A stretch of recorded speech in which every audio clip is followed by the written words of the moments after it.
Hello and welcome to another episode of the Kennel NRL podcast. Another disappointing display by the Bulldogs. More players linked to the Bulldogs and a lot happening around the NRL.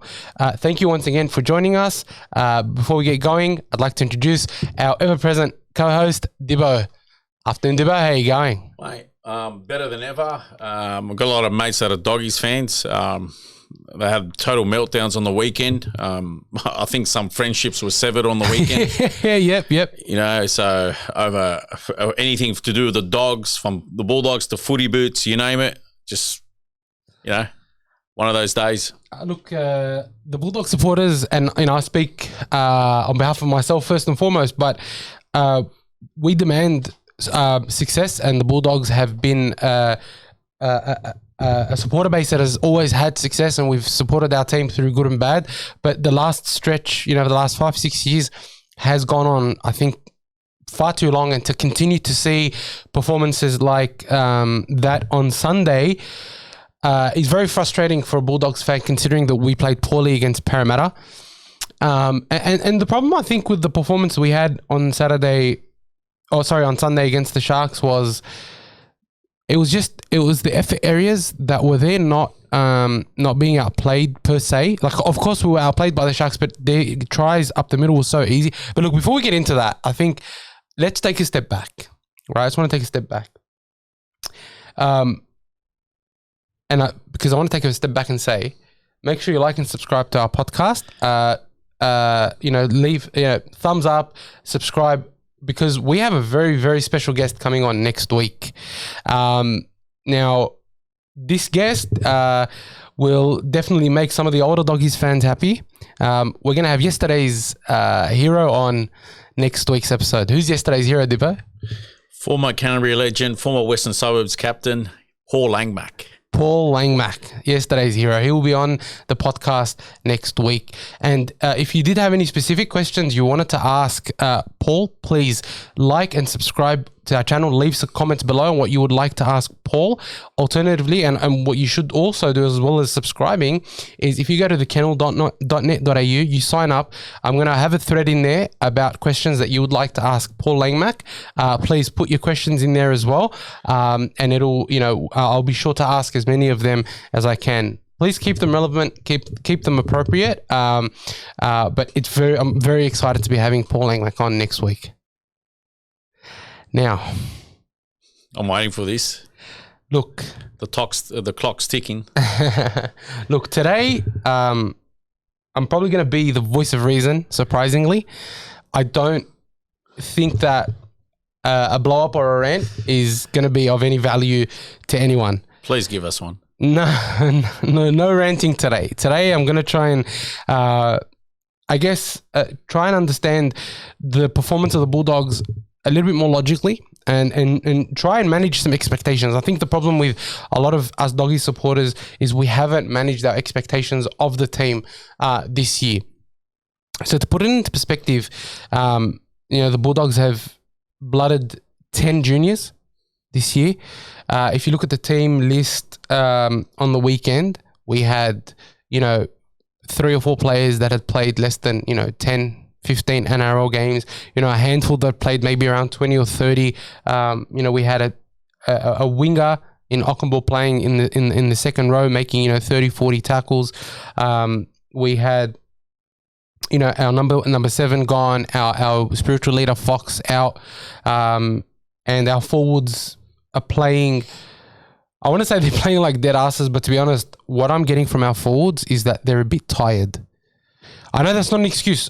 Look, everything I'm saying here is not an excuse. I just feel like on the weekend, it's like the culmination of covering for injuries, for lack of experience, for some poor decisions made in the team selections, and it's all culminated in just the forwards and the backs feeling and playing like they're tired up against the Sharks team that had a point to prove. And those tries up the middle were, for me, an attitude thing. And I don't think that overall the attitude's bad. I just think that they went into this game knowing that they weren't expected to win, and they just sort of performed as was expected.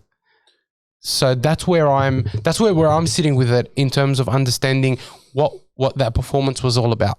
What are your thoughts? For me, on the weekend, it was men versus boys. The Canterbury forward pack was absolutely outgunned.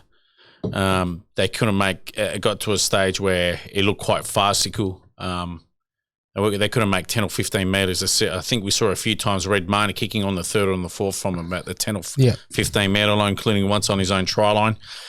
Look, you could have put probably an international or a rep back line, Canterbury, but if there's no go forward from the forwards, they would have been made to look ordinary as well. There was just no drive. Nobody was just hitting it up the guts, basically. You look at Cronulla's forward pack on the weekend, from the starters to the bench, it was well stacked. I think Canterbury are just missing. I think they should have went on a forward recruitment drive where they had a few more experienced forwards. I know they got a good stack coming through, but there's a big difference between having about half a dozen forwards playing less than a dozen games to, on the other side, having about 7-8 forwards playing 100+ games. They're going to absolutely monster you, and that's what's happened. Have they blooded too many players too fast? Yeah, but again, it was also out of their control because they probably haven't recruited enough hard heads or experienced heads. That's how I see it. But also, I think injuries. Obviously, that's a contributing factor for any side. I know Canterbury's tie was a lot worse than others. I know Cam and the club's in a position they probably didn't want to be in blooding a lot of rookies. But I just feel like there were probably 2 or 3 seasoned forwards short this season. That's how I see it anyway. Some team selections, I wouldn't say baffling. I probably think that they should have made earlier decisions in terms of, maybe trying someone else at fullback, for example, just to give that, that sort of, I know Hayes Perham, he's been sound at fullback. He's been average, but you want someone that adds more zip to your attack. I mean, he's actually quite decent playing on the wing and centres. You got Jake Averillo, who, I can't understand that he's being moved on at the end of the year. He's probably been their best performer this year. He plays fullback with distinction. He plays halfback with distinction. He plays wing and centre with distinction. Would you say he plays halfback with distinction? Look, from what I saw in previous seasons, he actually offers you a lot of go forward. He takes on the line. He's got that extra edge of pace. He's actually extremely quick. He's got a bit of size on him. Did you see the way he ran down Nico? Yeah, but he'll run down anyone. He'll run down 99% of players in the game. I didn't think, Jake Averillo ran down Nico Hines, and Nico Hines had a good 10-15 metre start on Jake Averillo. And for him to make up ground and then tackle Nico 10 metres out, for me... that's no fluke. I think people just don't realise how fast he is. Not even that. Just for him to do that... he could have given up and said, he's gone. But he stayed in the race. And for me, that's what Jake Averillo has been about. Even when he's playing with injury, no matter what position you put him in, he gives 100%. And he's a local junior. If we're about building our future, these are the types of players you keep. I hope the club backflips on letting him go and probably releases other players. No hate to other players, but I just think Averillo's worth retaining compared to some other players. And the great thing about Averillo is he can cover so many different positions for the team. So, it's quite baffling that they don't want to keep him. It's all speculation at the end of the day. But I'm interested to gauge your thoughts. Do you think that everything, the way the Bulldogs performed, was a culmination of just all the things building up, or was it just, Ciraldo's methods aren't working? Or because that's why for me, I'll go out and categorically say I have 100% faith in Ciraldo. I think Ciraldo does know what he's doing. I think he is a good coach. To judge him so harshly on this first year, when I feel like he's had to do so much more than any other coach in the game so early, is testament to him and testament to the fact that he continues to experiment. He's blooded so many players. I've got full faith in Cameron Ciraldo. I think he's got the backing of the board where they've basically now told him go and blood these youngsters. They are missing a halfback, let's just say. Although I did think Kyle did admirably on the weekend. They're just missing let's just say, a world-class halfback, and they're probably a couple of experienced heads short in the forwards. I mean, you just can't come out and throw garbage on Cam and say, I wish I had Barrett back, or I wish I had Dean Hay back. Yeah, it's just like, these fans are so fickle. They shouldn't be watching the game. Look. Fans can be fickle. I don't want to sit here and police how fans can feel about their club. The last thing I would want to do is sit here and say, hey, don't be so passionate about your team. No, be passionate, but some of those comments are off the mark. Okay, but people are going to be quite harsh in their assessment of the team. And while I may not agree with it, I can't say that they shouldn't be saying these things. Like, as long as it's not inappropriate and they're not attacking someone personally. Like, for example, a comment saying Ciraldo is like Barrett 2.0. I understand that it's not nice, but to be honest, like, for me, that's not a harmful comment. That's just a really cynical comment. But when someone comes out and attacks someone personally, like about their actual person, about a particular characteristic, or swears or vilifies someone, I think that's when, you can say the fans shouldn't be watching the game. But yeah, I don't agree with you there. I haven't seen Cam buckle not once in the post-match interviews, not during the week. He goes about his job quite coolly, I think. He sticks up for his players. I think he's determined to turn it around. He knows the task at hand. He knows it's not going to happen in the first year. He's quite patient, and I think he'll turn it around. People forget the situation Penrith was and the amount of flack that their club, copped.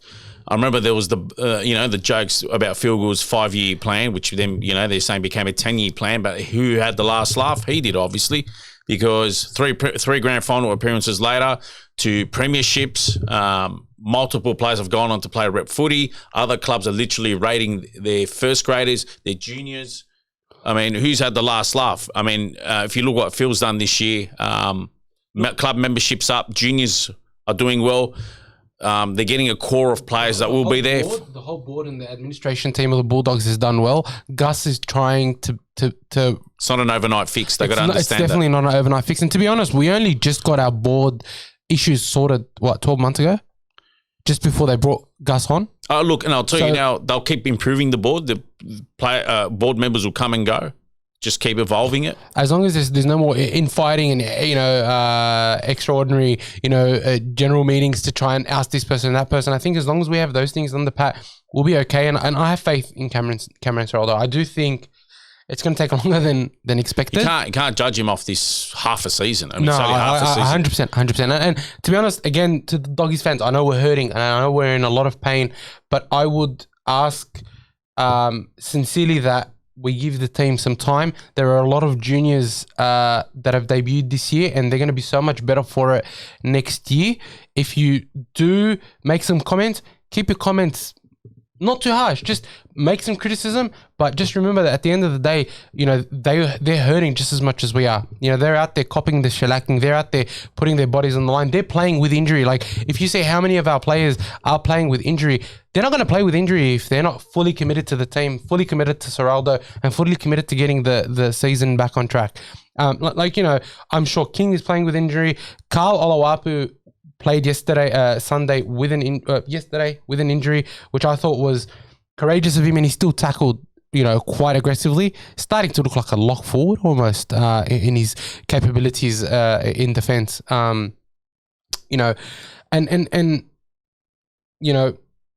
I guess my assessment of yesterday's game was it was painful to watch. But I think it's that shellacking we sort of needed to have, because I think we were, I know this sounds funny, but I almost feel like for the first maybe 10 rounds, the Bulldogs were punching above their weight with all the injuries that they had and all the juniors that they were debuting. And now it's all sort of starting to hit us at once. And you look at Max King, he's definitely playing busted or tired. No real excuses for the other forwards. Chris Patolo has been off for 3 months. TPJ, it's and this is the criticism that I think is deserved, right? Like, where were the forwards on the weekend? Like I do want to point out though, it wasn't all doom and gloom on Sunday. Curtis Morin, What an absolute freak. What an incredible, incredible player. Half the size of all the forwards on the team, but honestly ran like he was 10 foot tall. Absolutely incredible performance by Curtis Moran, and I want him in the team every single week because you know what you get from him. He will never take a step back. Look, that was very encouraging from what we saw from him, but you want your big forwards, ones that bend the line, actually showing up. He was bending the line because no one else was. Curtis Moran will give you a great play from lock. He'll give you nice pinch meters up the middle, but you want your big boys rocking up. That's where the key is. And I mean, I know the scoreline was 48-10, but when you saw your side not getting to the 20, how did that feel? Horrible. Did it feel like you were losing 80-10 or 90-10? Did it feel like men versus boys? I'll tell you, I was speaking to a couple of obviously doggy supporters, and I was saying that we're gonna get 60 on us. We're gonna get 60 on us. I was actually surprised that they didn't get to even 50. I'll tell you what surprised me. The forwards, they just didn't show up. I just couldn't believe it. They couldn't get to the 20-meter line. Repeated set after set in that second half. I just felt like I felt sorry for Miney because I feel like he didn't have the support of the big boys. Definitely. And then everyone's reading some of the comments. He missed tackles here, missed tackles there. Well, he can't do it all, especially if your forwards are a no-show. You're up against a whole 13 players, Look, he didn't have his best game, but to be honest, in that point, when your number 9 is diminutive and has, the ability that he has, the big boys are supposed to be there to stand by him, right? But then you talk about big boys, and sometimes I scratch my head with Cameron Ciraldo, and even Phil Good pointed this out. We started the second half with Patolo, Pele, and TPJ on the bench, right?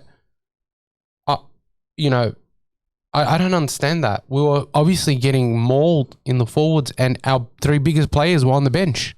Look, you can have all that size, but if they're not going to have that mongrel and that ticker, then it's going to count for nothing. No, I agree with you, but Patolo played 20 minutes, right? Pele didn't come on until the last 18 minutes of the game. Jeez. And Pele's honestly, he's the one forward we have that actually does go. Like, he played 15 minutes, he made 70 meters. That's impressive, yeah. Or 66 meters or something. Like Pele's got it, right? Pele has that ability for us, right? TPJ made 120 meters, surprisingly, which is not bad, right? But it was just all together, like Jacob Preston. He made like 40, 50 tackles. He was everywhere. Like, he was incredible. Is he playing entire 80 minutes? He hasn't missed a beat. 80 minutes, almost every single game. I think he's played 80 minutes. He's got to manage his bench rotation better, Cam. It's been an issue the whole year for us. Yeah, I've realised that there was a few games he didn't use one of the bench players in a row. One game he used them for 4 minutes, and then one game he didn't use them at all. Did he explain his reasoning behind that? We never got around to explaining it. I don't think he ever will. And those games we were leading quite heavily, and then we ran out of gas. We ran out of gas because our bench rotations weren't there. Look, I still think they're heading in the right direction. I think they just need to get those maybe 2 or 3 front rowers, hopefully injury free, experienced heads up the middle, add some starch, be those pillars for the team. Yeah, agreed. And nobody's going to walk over your forward pack. Well, look, I think it's clear that both he and Gus Gould have now identified that we need to recruit forwards. And obviously one halfback, yeah. And a halfback, but we'll get to that. But it's clear that they need to get rid of some deadwood and then bring in some new forwards. Well, I wouldn't... No, I'll tell you what I mean by that. I don't want to be harsh yet. I know you're not being harsh. With no disrespect, right? With no disrespect, but Luke Thompson hasn't played a single game this year, and he's probably he's not going to play another game this year. And you know what? And to a positive to them, they may go to another club and thrive there. It's just not thriving at Canterbury. It's not working for us, right? Exactly, yeah. So Thompson is probably not going to play again for the Bulldogs. This is something that Gus mentioned on his Twitter. So he will probably not play anymore. But in the press conference, Ciraldo did say that barring no further complications, Kickout is scheduled to be back either around 19 or 20. Well, that's good news. That's great news for us. It's a few weeks away. Yeah, it's not too long away. So, I mean, that's good for us. We're blooding heaps of juniors. I think you will have a tough 6 weeks coming up, and then after that, you guys should have a good finish to the year. Well, we've got the Knights, the Rabbitohs, the Broncos, the Panthers. Dolphins, and then a bye. So a tough 5 weeks. Look, we'll be lucky to win one. I'm going to be one or two. I'm going to be honest. We will be lucky to win one, even against the Knights. I thought, they're inconsistent, but they're playing very good footy. Unlucky not to beat the Roosters, I thought, but it's going to be very, very difficult next 6 weeks for us. So I think, as Bulldog supporters, we should manage our expectations to know that as long as we're competitive in the next 6 weeks, I'm happy with that. We may not get the win. We may get the spoon again this year. It is what it is. But I just want to see some competition. Now, I wanted to, on the theme of Bulldogs signing players, the media is throwing around a few names that may be coming to the Bulldogs. And I wanted to sort of talk about that. Specifically, well, not specifically, but there's 3 players that are coming to mind. I want to get rolling into Okay, Ben Hunt. Yep. Right. It's clear that he's confirmed that he wants out of the Dragons, and he's even willing to pay $150, whatever it is, $1,000 to get out of the Dragons. I mean, I think the Dragons with Shane Flanagan will be on the way up. It'll take them a year or 2 to build, but they're going to be on the way up. But Hunt wants out. Now, obviously, we're chasing a half. What do you think? Oh, hands down. I mean, if you're the club's marquee player and you want out, is that you doing something wrong, or does that tell everyone that the club's doing something wrong? The glaring issue here is the club can't keep their marquee player that's been there for 5 seasons on big money happy. He doesn't care about money. He wants out. And it's clear that he doesn't care about money. He's sent mixed signals for the whole year, and they just sit there like bird brains and not picked up on it till now all of a sudden, okay, putting in a request in writing, I'll even pay out part of my contract just to get the hell out of there. Canterbury, yeah, of course, throw everything at him, throw the bank at him. Bring him over. You don't think he's too old? No. When I say too old, I don't mean that he's starting to, like, I think he's probably in career best form when you look at how he's playing for Queensland and stuff. Yeah. But I mean, in terms of what we need, is it just papering over a large crack, or do you think that bringing him in could help develop someone like a Khalid Rajab for a future 7, or even help Burton sort of develop his skills further as a 6 to be able to concentrate on his running game and his long kicking game? Look, if you get Hunt, he'll give you 3 great years. I don't think he'll decline at all. He'll turn you guys over from, let's just say, somewhere in the bottom 8 to challenging for an 8, if not for an 8 top 8 spot. Similar to what happened with that Melbourne. Melbourne had Matt Orford, and then he took him to, I think he took him to a grand final. 2 grand finals. He left. 08, 09. And before that they had Kamali, and then after Orford they had Cooper Cronk. Yeah, Cooper Cronk was playing on the fringes, on the wings, or in the centres. And then he went, and then Cronk came in, and it can be the same here. Yeah, and then Cronk went, and then Jerome Hughes came in, and it's just continue. It could be something like that. You have a young fella in there. He might even play in the halves, partner him in the halves, or you could play in the fringes or at fullback, and just learn off the game and grow in confidence. It could be something there. I think it reminds me of the difference between the Bulldogs in 08 and 09. If you remember, in 08 we copped the spoon after Sonny left. Yep. And then we brought Brett Kamali in 09 as our halfback. Minor premiers. Well, if it wasn't for Soward's milking, we would have been minor premiers in 09. I just called them minor premiers. Yeah. So in 09 we went from pretty much spoon to getting the minor premiership almost. And that was largely on the back of having someone like a Brett Kamali at 7. So I do definitely see the value in getting a Ben Hunt, and I think what it does is it provides a leader on the field. Because I think one of the biggest problems we had against the Sharks was with Burton and Fox gone, I felt like we didn't have a natural leader on the field, and that impacted us. Right, so Ben Hunt, controversial one. Matt Lodge. Oh, hands down. That doesn't take 2 thoughts. Are people still calling it controversial because something he did at 19 years old? Yes. There are people saying that if the Bulldogs sign Matt Lodge, they will not support the Bulldogs anymore. Yeah, don't worry about them. They'll still be watching. I mean, look, Matt Lodge, I'll tell you now. He could have been a 19-year-old, done that and continued to be a bonehead. Yeah. But instead, he's gotten about his business to better himself. He's completed his studies. I think he's got a Bachelor of Business completed at uni. He's married. He's got 3 kids. He's a family man. He helps out various charities. He's been highly spoken highly of other figures in the game, including your club football manager, Phil Gould. Him and Phil Gould got that link. I can see Phil bringing him in. Okay, so then let me ask you this. He goes to the Warriors, right? Gets told to leave early, right? Look, goes to the Roosters again, given an immediate release. Where was he before the Warriors? Broncos. Was he? No, before the Warriors, was he? When he came back to rugby league, he didn't sign with the Warriors, did he? No, it was Broncos. It was Broncos. Yeah. Right? Left the Broncos, went to the Warriors, right? Wayne Bennett gave him a second chance, right? And then he went to the Warriors. Now, for me, there's a bit of a pattern there. Can I tell you what happened, though? See, his father-in-law was a recruitment manager at the Warriors. See, he didn't leave the Broncos because they didn't want him. He got recruited by the Warriors from his father-in-law, who was a recruitment manager, Peter O'Sullivan, at the Warriors, who's then left the Warriors in acrimonious circumstances, and said take his son with him. So his son-in-law? Yeah, Sean O'Sullivan. Oh, yeah. Right, and then because Matt's there, and I think he had a bit of a disagreement with one of the senior members. Yeah. They've then basically told him, go and we'll pay you out. So Matt was made to look bad as well from that. Yeah. And he's come to the Roosters on the promise. He was playing for a reduced contract. Yeah. On the basis that we'll sign you long term, we'll up your contract.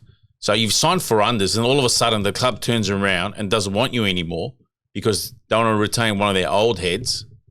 How does that make you feel if that was happening to you, to any player? You telling me a player's not going to be dirty if they played they're playing for about half their worth on the promise that we're going to top up your contract on a long-term deal only for your employer to turn around and tell you it's otherwise and you can go now? So you're saying that he was essentially shafted by the Roosters so that they can keep Jared Warrior-Hargreaves sign Spencer Leniu? Of course. Everyone knows that. It's common knowledge. You know what was one mind-boggling tactic? Now, I saw it myself. Cogra Oval against the Roosters. Matt Lodge is the best player on the park for the Roosters in that first half. He's absolutely decking the Dragons players. And then for some reason doesn't come on for the whole second half. Yeah, I remember that. And everyone thought he was had a HIA or something happened to him, only to find out post-game nothing wrong with him. And just the coaches just had one of these brain meltdowns. And it seems like the coaches are alienating a lot of his players at that club. Alienating? Yeah. Okay. Look, I'm not going either way with Matt Lodge. I'm happy to give him a go at the Bulldogs, maybe an incentive-based contract, right? No, he won't come for an incentive-based. I'm just telling you what I'm thinking, right? If the Doggies sign him, I have faith in Ciro and Gus's. Oh, he's a big addition. He's a front rower that nobody's going to walk over. If Gus and Ciraldo say that he's good enough to come play for the Doggies, I'll accept it. I reckon Phil's already sold on him. I'll accept it. Because if you look at, we signed Bronson Xerri, we're giving him a second chance. Yep. Right? Now, what does that make us? Does that make us, the pass-through team where we give, boneheads a second chance? Maybe, but it's not. Maybe it could work out in our favour. I don't know. Look, I'm not against Matt Lodge coming to the Dogs. I'm wary. Like, I don't want just another guy to come in, play for some money, and then leave. Right? Like we've had for so long. Like, if you want to be there, I want a person to be there because they want to be. All right, they're getting paid their money, but I want them to perform. I'm sick of just people cruising along for big dollars. Look, at Brisbane, when he played there, they made the finals. I know then there was the fallout with Sebo, not with him, just... Yeah, in general, the whole team. And then at the Warriors, they were basically, him and Adam Fanua Black were the front row pairing there. They were actually bashing sides. Oh, they were amazing. And they were sitting on the fringe of the 8, and then that incident happened. And then he's left there. Then he came to the Roosters last year, and I think they won 8 in a row with him there or something. Yeah, they did very well with him and there. They went to the semis and all that. So look, I'm no denying he's a good forward. No denying that. Yeah, it's starch. I mean, a lot of clubs have seen value in him for a reason. It just hasn't worked out, unfortunately, at the moment for a long-term based contract for a number of reasons, which is out of his control, I felt. What about Tyrone May? Apparently the Doggies are looking to sign Tyrone May. Where would Tyrone May play in your halves? I don't understand the signing of Tyrone May. They can probably forego him, but look, he does offer something. He's played in a grand final. He's won a premiership. I think he adds something, but I mean, I just think. But then if you sign Tyrone May, he takes the spot of a junior that we can continue to develop, like a Rajab and Olawapu. You know, are they going for experience? Not a bad thing going for experience if you look at it in that sense. But what is his standout position? He's a utility. That's right. Do we need a utility at the moment? If we're already playing someone, if we're blooding juniors there in that 14, if we've got Rajab or Olawapu that can take that 14, you might as well re-sign Flanagan and use him as a utility. The only thing I can see is he's a proven winner. He's got experience. That's all I can see. I mean, I'm sure they got a plan. They haven't told us their plan. So. To be honest, and the other thing is a lot of doggy supporters are also against the signing of May. Passionate bunch. Yeah, definitely. Can't fault him. No, I can't. But they're against it because of his convictions of domestic violence and things like that. Oh, okay. Wow. Didn't know it was that bad. Actually, before... I don't want to talk about it. Yeah, hang on. Tyrone... But yeah, so what do you think? Do we sign someone like May? Like, I don't understand what we would get him for. I would spare that money to go after Ben Hunt. Oh, no, actually, sorry. It wasn't domestic. I'm so sorry. It wasn't domestic violence. It was sex tapes filmed without consent. That's just absolute stupidity. Yeah, it's disgusting. Absolute stupidity. I take it back. Don't sign Tyrone May. That's stupid. What a stupid idiot. I know he's apologized for it and things like that, but... Look, I'm not saying no, not to sign him. I just think, do they need him? Or, I mean, if they're going for experience, they've probably identified they need experienced heads, proven winners. That's probably on that basis they're trying to sign him. Maybe, but I don't think he'd be a bad addition at all. I don't think he's necessary with all the juniors that we're blooding. Yeah, as long as they keep developing, yeah. You know, so okay, so that's sort of where we sit with that. I want to ask you, how do you think the doggies will go? Do you think that? No, I don't think they'll get the spoon. No. Well, that was going to be my second question. My first question is, do you think that this is how we're going to perform for the rest of the year, or do you think we can improve as an outside observer? No, this is the low point of the year for them. I know the players won't put a performance in like that again. They will get Addo, Carr and Birdo back. And kick out in a couple of weeks as well. Of course.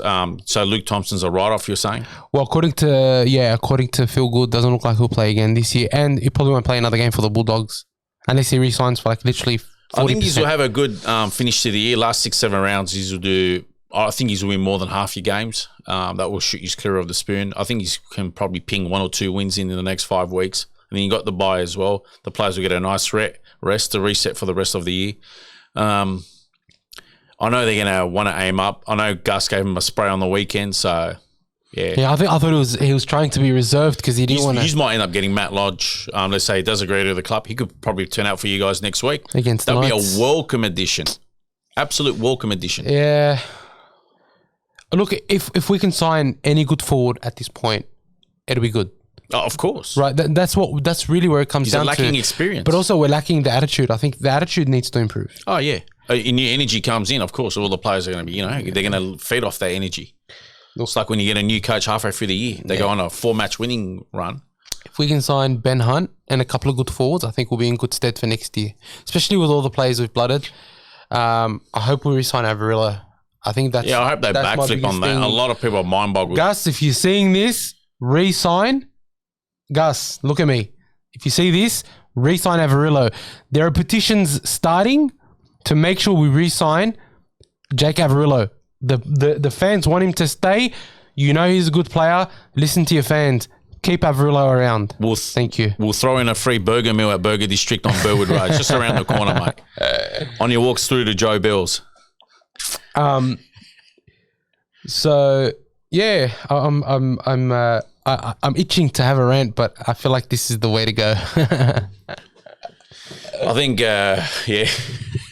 I saw a lot of rants happening on the weekend. Yeah. Oh man, I like at first. I know Bulldogs fans were calling back for Barrett and for Dean Pay. I just thought that was. Look, it's in the heat of the moment. It was the emotion. They were having a meltdown. Oh mate, I got a mate called Finch. I think he was calling for a crisis meeting. Another mate was calling for a rally outside the Leagues Club. I was having a bit of a meltdown on Twitter. I couldn't. Honestly, what got me was. I just couldn't believe what I was seeing. They couldn't make the 10-metre line. I thought that was just the team getting walloped 120-0. Sharks were on their game, though.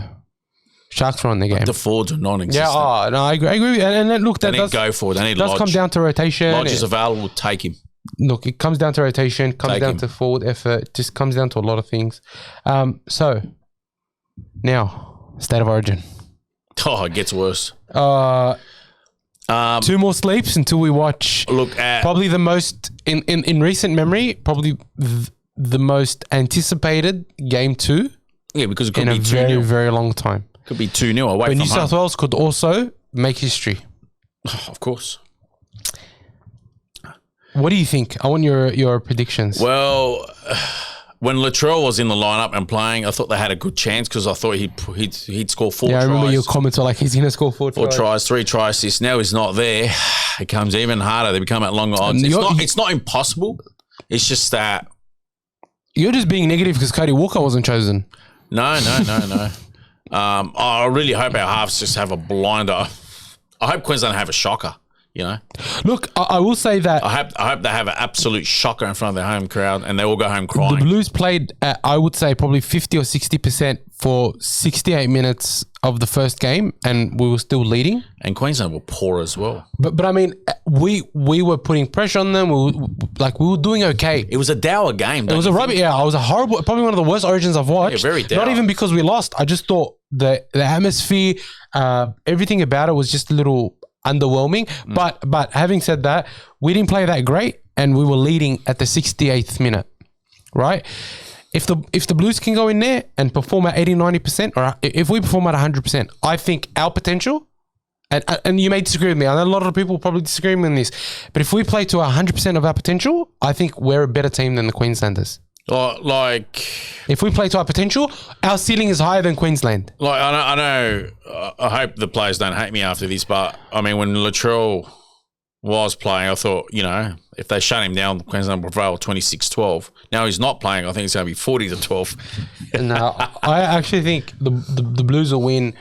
Oh, I'm still cheering By for them. 12. If The Blues will win by I'll 12. still be going crazy if they win. It'll be such a historic win, and honestly, I feel like if the Blues can go get in there and win that game, we come back to New South Wales. I think it'll be their greatest ever win if they come back and win. And if they win in Suncorp, I reckon they win in New South Wales. I'm calling it out now. Oh, hands down, you get your guns back, of course. But that's just like me fantasizing, almost like me looking out into the future, thinking, you know, there's a miracle that's going to happen on Wednesday. I mean, at one stage, I was saying Queensland outgunned us in the forwards, outgunned us in the halves, or really had them in the backs. But now Latrell's not there. We don't have that edge anymore there either. Look, I think that Turbo being there, but he got bad service. he did get bad service in the first game. But I reckon Cook will be better for it. Cook will be better for his game than RP was, just because we've got Reece Robinson on the bench, and Cook can have small breaks, right, where Reece Robinson can come in and play like almost that Ruben Cotter style play. Hopefully, Mitchell Moses is on the right side, isn't he? He's been playing both sides, but he does a very good short side on the right. Him and not Isaiah trying to feed him. Hopefully Moses. If Mitch Moses can do his short side plays with He Turbo, attacks the right side really well. yeah, he does. But even the left side against the Doggies, he did very well. But that was against the Doggies, so we That's can't. because Yeah. somebody ran out of the line. No name to mention. Yeah, no. TPJ. Anyway, I'm thinking that Mitchell Moses' kicking game will be a big difference here. It'll be a big differentiator. Kicking long, keeping them in their own, you know, forcing them to get the ball in their own 10, you know, and running it back. Good line speed. And the one thing I like about Mitchell Moses recently is I love the way he digs into the line. And sometimes you're not sure whether he's going to pass, run, or kick. He can be very deceptive, and he's a very strong ball runner. And I'm just hoping he brings those Arsenal tricks. That's what I'm hoping. The other thing is, please, Freddie, please use your bench rotation properly. Let Payne Haas play more than 20 minutes. Are the players allowed to play barefoot? Why is that? Because like Freddie likes his sports and things, so does he want to give him an edge or something? Look, I want to give a call out to Freddie. He's done a lot for New South Wales country. He's done a lot to take New South Wales rugby league and give it a larger presence in the bush and country areas, and even some city areas than what other coaches were doing. And I think that's what he's done very well. He's tried to bring the passion back. He's definitely tried to bring the passion back. He's tried to make it about, you know, representing New South Wales. And honestly, if the players can go out on Wednesday and just play to their potential, we're going to blow them off the park. I know that doesn't happen at Suncorp, but if we play to our potential, I reckon we win. I love your positivity. I absolutely love it. Man, I'm always positive. You know me. I'm Mr. Positivity. I hope the Blues boys can prove me wrong. I hope they win. I just say it's in Queensland. I just think Queensland's forward packs across the boys better stacked than ours. Their halves are better than ours, I feel. I think their backline's just better than ours. I don't think their backline is better than ours. I don't even think their forwards are better than ours. I just hope they flop on Wednesday and that can be the butt of the whole country. I'm going to make a prediction that you are definitely not going to agree with. Yeah, go on. I reckon Teddy, man of the match, Blues to win 28-12. Or 28-18. Teddy, man of the match. I mean, it'd be nice. I mean, he's had a man of the match performance before, so he's had plenty of man of the match performances for the Blues before. Plenty. And I think if he gets it right, if he combines with that'd be nice. with Mitchell Moses, I'm telling you, they're going to cause havoc. No, his best bet, I think, is to go on the right side with Turbo. Who's on the left side? Crichton? Yeah, Crichton. Actually, so I was reading somewhere, I'm not sure how true this is, but they might actually start Burden over Crichton. Is Burden on the bench or 18th man? 18th man. So are they going to swap him? Yeah. Or then another big boot in there? Luai can't kick? I think Luai can kick, but You don't... but it doesn't matter. Might as well leave Crichton there. It doesn't matter. Game one. It's true, but I think Burden adds a little bit more there. We'll see what Freddie pulls out on game day. No, don't be surprised. Yeah, I wouldn't be surprised, but I don't know if that's going to happen. I personally think having Burden there to put in the occasional mammoth bomb that's just going to cause havoc. Oh, that'd be nice, yeah. It'll be amazing. It'll just add another another piece of kit to the arsenal for New South Wales. But that, I mean, I don't know if that's going to happen. I just read a couple of things on Twitter where people were saying that Freddie's looking to make some changes or pull a fast one up. So, was it Steve from Colliton making those comments, or who's Steve from Colliton? I'm just saying you saw comments. Oh, no. Or was it Matt from Rose Hill? Who's Matt from Rose Hill? Or just another guy from Twitter?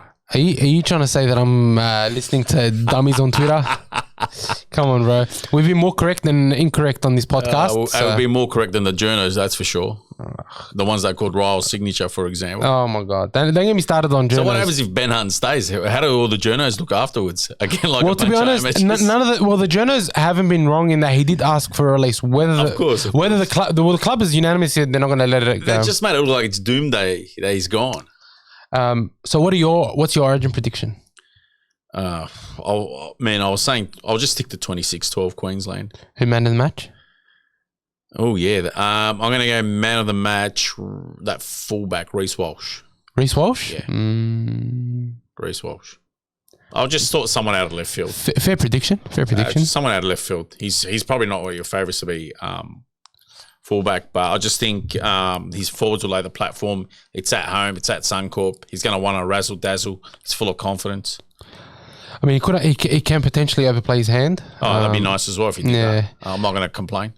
All right, so you think Queensland's going to win? I think New South Wales is going to win. Anything else you want to talk about? No, I just don't think there's anything else from this game. For the Origin, Doggies, Dragons? No, I mean, look, the Dragons, if you want to talk about the Dragons, Ben Hunt, he wants to leave. I've seen some useless or vile comments, as I want to say, directed towards him. Yeah, I can't stand those sort of people that make those comments. I mean, first they ride on the bandwagon, and then when the guy finally wants to look after himself or is unhappy about something, he's a sook, he's gutless, he's this, horrible, he's that. Horrible. Every person has to be loyal to himself. When you go to the work, because it's the same thing. He's in a profession. He works for an employer. You want the best out of your employer, but you also want the best for yourself. And the reason why Ben's gone about it through the media with those tactics is to either effect a release, and if he can't get a release, he pulls the carpet out from the Dragons club and forces their hand to go on an immediate recruitment process to get as best players as they can. But his desire is to leave the club, so he has to do drastic measures. St. George should be proactive in this sense. There's two halfbacks I think they can try get. They're not going to be as good as him, but they're decent. One is Sam Walker from the Roosters, who's unwanted, who also Canterbury should target, I reckon. Another one is someone that's too good to be playing reserve grade is Braden Trindle of Cronulla. I agree. You know, you should go either Sam Walker or Braden Trindle. You might prefer one over the other. Canterbury should have a look at them as well. Why? They're not going to be a 2 or 3 year first grade halfback.